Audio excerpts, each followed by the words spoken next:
Today, that crash, commonly referred to as the Roswell incident, is the stuff of legend. But we might never have heard of Roswell if not for a former nuclear physicist turned UFO researcher named Stanton Friedman.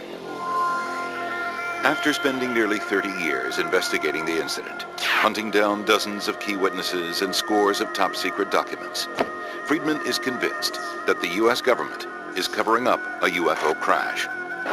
This is his proof.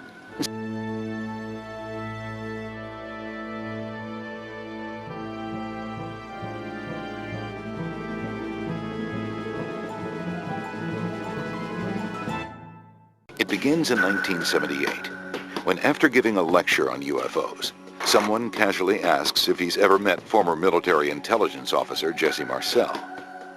Brilliant investigator that I am, I said, "Who's he?" I never heard of him. "Oh, well, he handled pieces of the wreckage in one of those saucers you're interested in." What?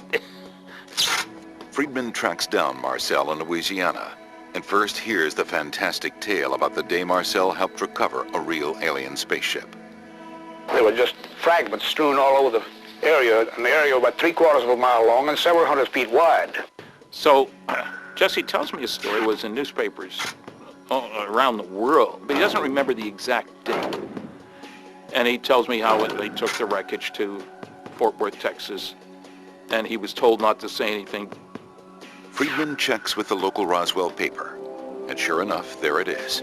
July 8, 1947, Roswell Army Air Force captures flying saucer.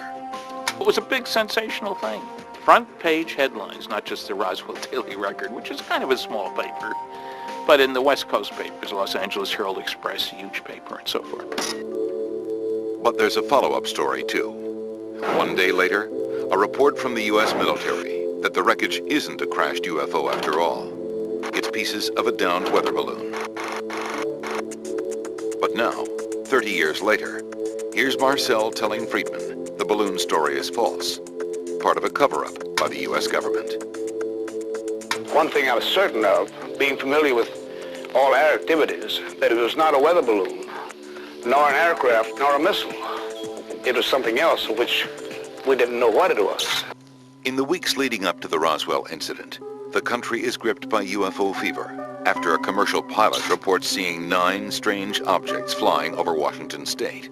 He said that they acted like saucers bobbing or skipping across the water. It was from him that the term flying saucer came from. Hundreds of flying saucer sightings pour in, especially in New Mexico, home to top-secret test sites for V-2 rockets and atomic and nuclear weapons. The city of Roswell itself is the base of the 509th, the world's only atomic air squadron. Just 2 years earlier, it had dropped the bombs on Hiroshima and Nagasaki. If aliens were going to be interested in anything that happened on this planet, boy, they'd make a beeline for New Mexico. As the story goes, on that fateful night in early July 1947, a violent thunderstorm rolls through Roswell. Out in the desert, rancher Mac Brazel sleeps fitfully in his tiny cabin. There'd been a big electric storm, and he heard what he thought was an explosion that didn't sound like thunder. The next morning, Brazel checks on his animals and notices they won't cross a pasture. He goes for a closer look and stumbles across debris littered over a large field. And he finds this huge amount of stuff, strange material, covering an area hundreds of feet wide by almost 3/4 of a mile long.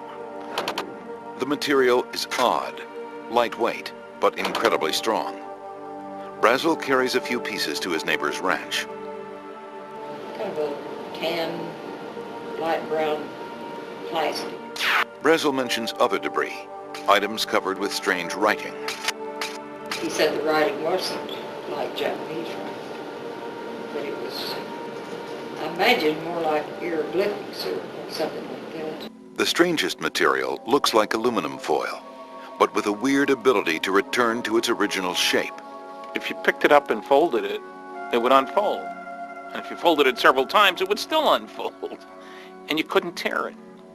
Brazel drags some of the debris to a shed. A few days later, he's on the phone with Frank Joyce, a local DJ and radio reporter. They began to talk about things that might be out of this world. I thought maybe this is a hoax. During the conversation, Joyce says Brazel mentions finding bodies in the wreckage. And one thing that he mentioned on the phone was the horrible odor that was with these bodies. Thinking Brazel might be insane, Joyce tries to end the call. I advised him to go to the U.S. Army Air Corps because they are flyers and will know what to do about anything that flies. Brazel does call Roswell Army Air Field. Major Jesse Marcel answers the phone. Marcel reports the call to his commanding officer, who orders him and a counterintelligence officer to go investigate. He says, go out with him because the rancher said there's a whole mess of this stuff out there, and nothing that he brought in was conventional. At the ranch, Marcel is also puzzled by the debris. He gathers it up and heads back to Roswell. He's so excited by the potential discovery, he stops by his home after midnight and wakes his wife and 11-year-old son, Jesse Jr. He said something like, this is parts of what we feel is a flying saucer. Jesse Marcel Jr. is a doctor and colonel in the U.S. Army Reserves. He just got back from Iraq. He's writing a manuscript called Roswell, It Really Happened. Even though it happened many years ago, he still vividly remembers what his father showed him that night.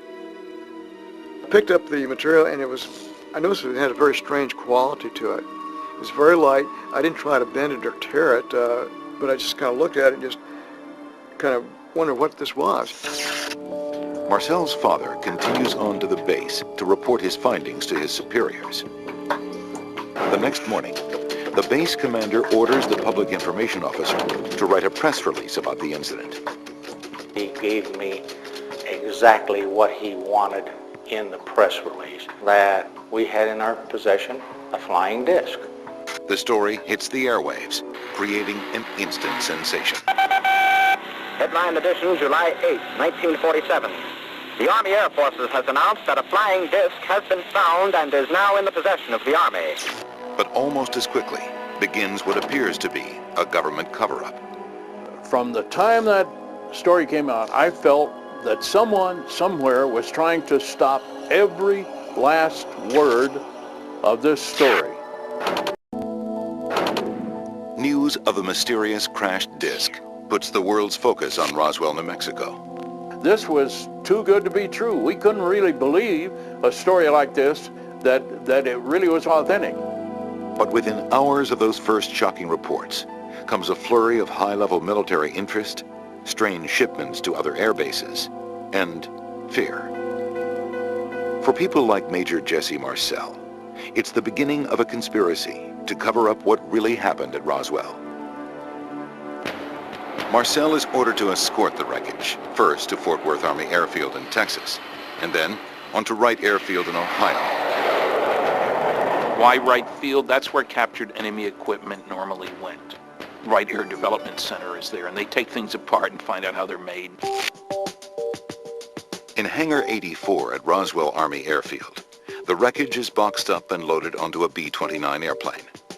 Personnel report seeing a procession of people carrying boxes of strange-looking debris, and something even more ominous.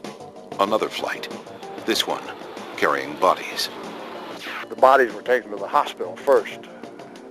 And supposedly then this is where the C-54 was brought and they loaded up and he flew from here. At about the same time, the local undertaker in Roswell receives a strange call from the base, asking about the availability of child-sized coffins and embalming techniques for bodies left outdoors. Later, he runs into a panicked nurse at the base, who tells him she witnessed an alien autopsy. I knew the lady quite well, and she said, look, Glenn, she said, she was screaming, get out of here as fast as you can, because you are going to get in a lot of trouble. She describes what she saw in detail. The heads were very large. They were pliable like a newborn baby. The description of the bodies is pretty consistent by anyone who claims that they have seen them. Kind of grayish to grayish green with a large head, large dark black eyes. But it's the wreckage that would soon spark charges of a government cover-up. When Marcel and his strange cargo arrive in Texas, Brigadier General Roger Ramey, head of the 8th Air Force, is waiting to inspect the debris. The general asks Marcel to step into a nearby map room to show where it was found. When they return, the debris is gone, allegedly switched with material from what appears to be a common weather balloon. According to Marcel in his last interview, there were some wrapped packages there. He says they hid the debris from the photographers who came in, but what was in the picture was just staged. It was just, you know, it was just the cover story. The press snapped several photos of various officials posing with the debris, including Jesse Marcel. He kind of looks kind of sheepish, like, you know, they're okay, guys, I'll hold it up here, but this, you know, this is not what I saw. Years later, Stanton Friedman believes he's confirmed the cover story when he gets a signed affidavit from the General's Chief of Staff, who says the weather balloon story was to divert the attention of the press. And it comes on direct orders from the Deputy Commander of Strategic Air Command in Washington, D.C. He gave him 3 orders. I want you to send some of that wreckage here today with one of your Colonel Couriers. I want you to get the press off our backs. I don't care how you do it. And I don't want you ever to talk about it again, not even with your buddy Roger Ramey. The alleged cover story works. Just a day after the fantastic tale broke, the media and the public buy into the new story. People really believed in the military back then. It was right after World War II, and the military had saved us, you know, from fascism. After the photo op, the wreckage is flown to a new unknown destination, while Marcel is ordered to return to Roswell and forget the entire incident. When he came back and he had my mother and I kind of together, he said, you know, guys, we're not to talk about this anymore. Treat it like a non-event. Didn't happen. So may not forget about it, but don't talk about it, not even with your friends. And we didn't. Others are also allegedly pressured to keep silent or change their stories. A few days after the photo op, rancher Mac Brazel pays a visit to Frank Joyce at the radio station. He said, I found out after I left here that what I told you out on the ranch was not accurate. What the crash was a weather balloon. But Joyce says he uncovers Brazel's fib when he asks what happened to the alien bodies. And I said, you know, it brings up what people are talking about recently, the stories you hear about little green men. And in a quiet voice, he said, they weren't green. I think Brazel may very well have seen the bodies. But again, that would be another reason for putting a thumb down on it. A few days after the photo op, rancher Mac Brazel pays a visit to Frank Joyce at the radio station. He said, I found out after I left here that what I told you out on the ranch was not accurate. What the crash was a weather balloon. But Joyce says he uncovers Brazel's fib when he asks what happened to the alien bodies. And I said, you know, it brings up what people are talking about recently, the stories you hear about little green men. And in a quiet voice, he said, they weren't green. I think Brazel may very well have seen the bodies. But again, that would be another reason for putting a thumb down on it. While Roswell investigators are able to confirm the balloon cover story, getting what they believe is confirmation of the alien bodies would take much longer. My reaction, as I remember, as I said, here it was in black and white talking about bodies and a disc. When they do find it, the smoking gun is in, of all places, the very hand of the man at the center of the alleged Roswell cover-up. After the debris from a crashed UFO is identified as a simple weather balloon, interest in the Roswell incident dies down and is soon forgotten altogether. But the principals in this drama, like Major Jesse Marcel, never forget. It was not a weather balloon, nor an aircraft, nor a missile. It was something else of which we didn't know what it was. Marcel's son remembers his father as adamant the truth was being hidden. I remember him saying later that he was part of the cover-up because he went along with the story publicly, but privately he didn't. According to researcher Stanton Friedman, the U.S. military doesn't forget the incident either. Instead, Roswell becomes the launch pad for what he calls a cosmic Watergate, an ongoing government conspiracy to hide the truth about extraterrestrial UFOs. It's clear that there were people in the government taking this seriously. It was also clear that they made a conscious attempt to cover things up. Just a few weeks after the Roswell incident, the National Security Council is created, the president's highest level and most secret advisory group. Obviously, UFOs would come under the aegis of the National Security Council. This is what bypassed the Constitution, the Congress, the news media, and the public. This is where the subject of UFOs went deep and dark. I am here to discuss the so-called flying saucers. Also in 1947, the Air Force establishes what would be called Project Blue Book, a program to track all UFO sightings across the nation. The Air Force interest in this problem is to identify and analyze to the best of our ability anything in the air that may have the possibility of threat or menace to the United States. So many sightings are reported, Friedman claims the military issues special orders in response. Air Force pilots were being ordered in 1952, summer, to shoot down UFOs if they didn't land when instructed to do so. And we have General Roger Ramey, by this time a major general and a primary actor in the Roswell story, saying we scrambled jets hundreds of times after saucers. The Air Force investigates more than 12,000 sightings over 22 years. To this day, 700 remain unexplained. But to Roswell's true believers, the real purpose of Project Blue Book isn't to find UFOs. It's to debunk the very notion of them. We've been able to explain them as hoaxes, erroneously identified friendly aircraft, meteorological or electronic phenomena, or as light aberrations. Everything that was reported could somehow be explained as the planet Venus, unidentified aircraft, satellites, or swamp gas. Anything they could come up with.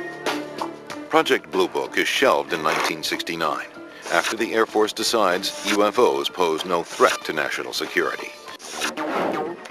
But according to Jim Mars, the government didn't stop researching them. There have been literally dozens of documents pried out of the CIA, out of the military, and others that show that behind the scenes there is an intense interest in what these things are, where they come from, and what they're up to. Over the years, Roswell researchers say they've petitioned the government to release whatever information it has, with little success. We went after the CIA. We want all your UFO stuff. We don't have any UFO stuff. You do too. You do not.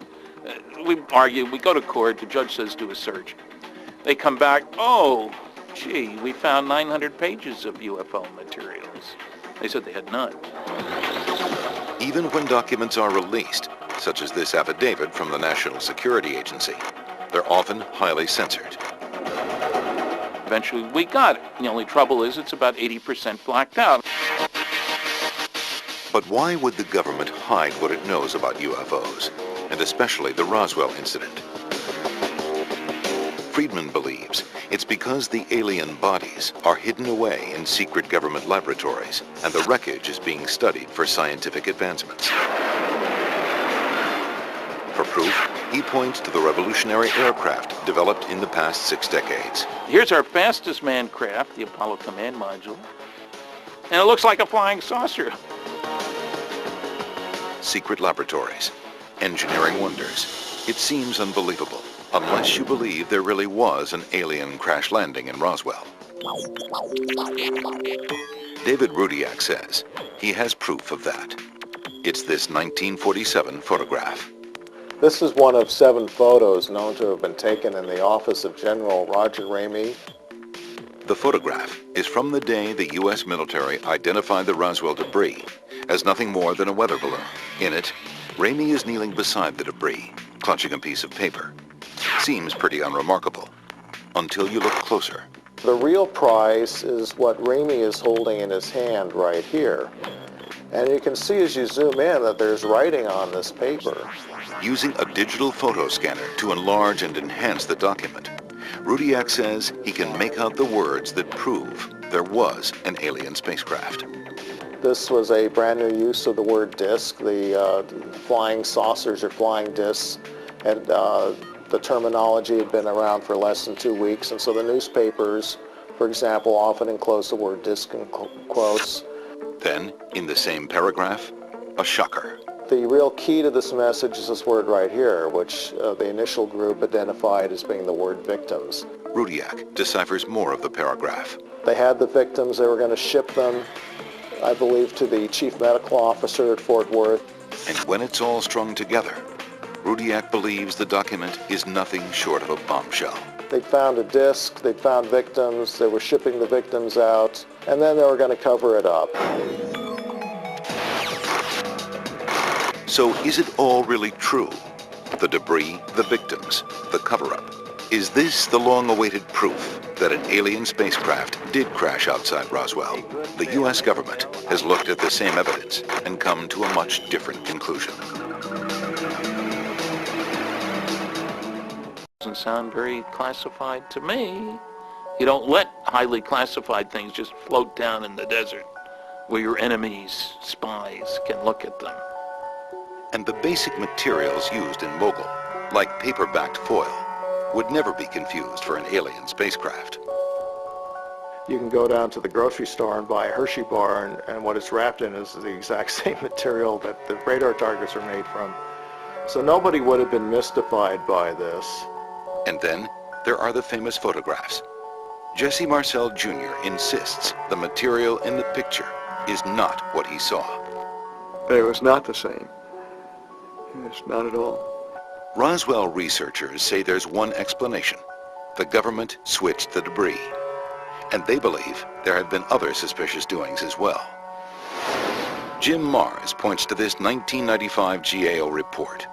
They came up with no document stating that it was a saucer or they were aliens, but what they did find was that all of the communication records in and out of Roswell between 47 and 48 had all been somehow misplaced or destroyed. In 1997, the Air Force releases yet another report, this one called Roswell, Case Closed.